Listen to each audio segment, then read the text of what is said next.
concept. For Robocop, this meant finding the right balance between action and adventure. Once he'd done that, he had to come up with the main events and ideas that allowed them to define the different missions in the game, and tie them together into a coherent whole that respected the game scenario. During the creation process, he tried to take into account the ideas of everybody who was working on the project. This wasn't always easy, since there were lots of different people with lots of different ideas, and they sometimes clashed with the original game concept. After the initial phase of creation, he worked with the designers and programmers to create the map of all the various levels in the game. At this phase of development, he had to create detailed definitions and give the precise locations of all the mechanisms used in the game.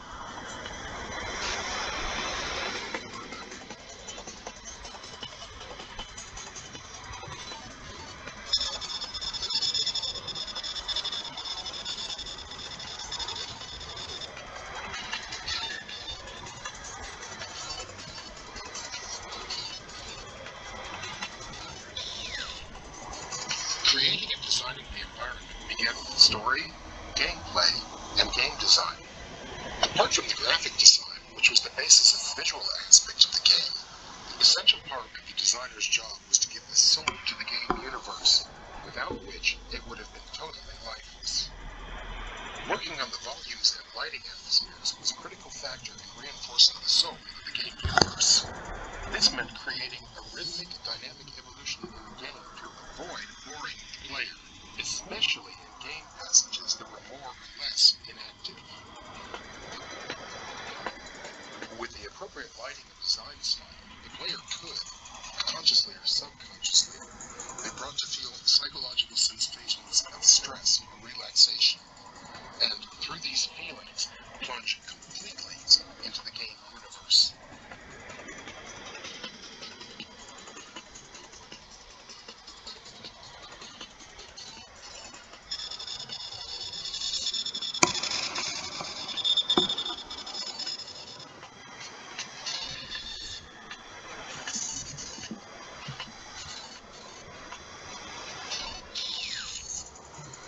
The first thing he did was go through the game design and find out what kind of characters the game needed. For Robocop, this meant he was mainly dealing with bad guys. Whether human or robot, his job was to imagine what the characters might look like, keeping in mind that they might belong to one gang or another, that they would all behave differently, and above all, what kind of action they might be performing. Once he'd gotten a good grasp of all of these different factors, he let his imagination run wild. He did hundreds of preliminary sketches until he finally had a handle on everything that he needed to execute the final designs.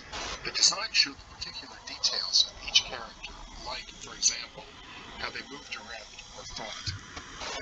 He had to constantly remind himself of the technical restraints of the platform they were designing the game for, so that everything he imagined on paper was technically feasible when it was being built on a computer.